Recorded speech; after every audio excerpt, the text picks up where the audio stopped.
the Concise RDWorks Learning Lab with Russ Sadler. Session 2, Basic Science Concepts. Now this first session is all about the physics that underpins the principles of your machine.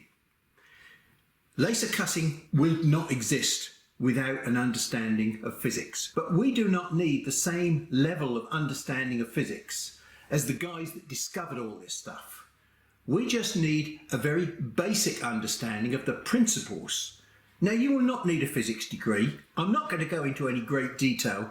What I'm going to do is try and paint some little pictures for you, some analogous pictures that you will hopefully be able to carry in your mind. This thing here is called an electromagnetic spectrum. It's all around you.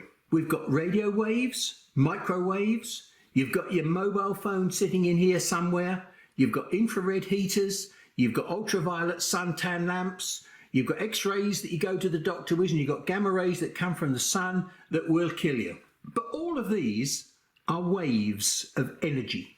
As we move away from these dangerous rays, which are very, very short wavelength, and look, there's a wavelength, it's the distance between two waves.